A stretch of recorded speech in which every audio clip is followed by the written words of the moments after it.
Le Royaume-Uni s'est rapproché de nous en se basant sur les réussites dont il a été témoin, sur la manière dont nous avons géré la crise migratoire libyenne et même sur l'aide que nous avons apportée à Israël et à l'Afghanistan. Et nous a demandé si nous pouvions l'aider.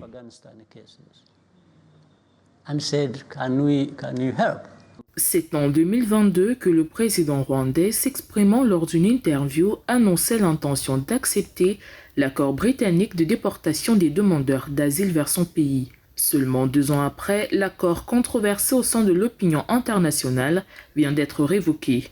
En effet, le nouveau Premier ministre britannique Keir Starmer a déclaré le 6 juillet 2024, à l'occasion de sa première conférence de presse, qu'il abandonnait la politique de son prédécesseur visant à expulser les demandeurs d'asile vers le Rwanda. Les probabilités d'aller au Rwanda étaient si faibles, moins d'1%.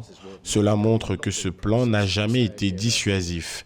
Le risque était de ne pas y aller, de ne pas être pris en charge et de rester ici.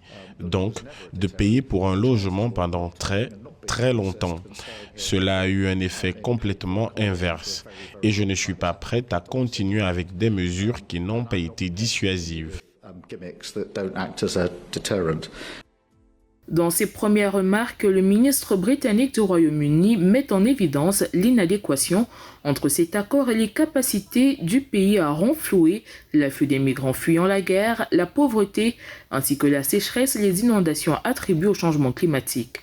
En 2023, le plan du Rwanda a été présenté comme une solution qui dissuaderait les migrants de risquer leur vie.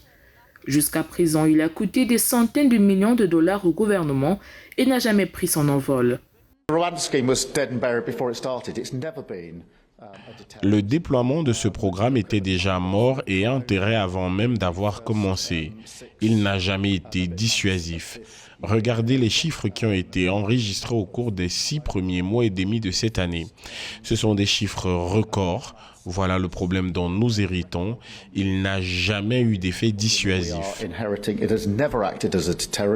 Le Royaume-Uni et le Rwanda ont signé le 5 décembre 2023 un nouveau traité relatif à l'accueil des migrants expulsés du Royaume. L'accord initié le 19 décembre 2022 n'avait pas encore été acté en raison de son illégalité déclarée par la Cour suprême britannique. Selon certains observateurs, la fin du programme laisse également un point d'interrogation sur le sort des 52 000 migrants destinés à être expulsés.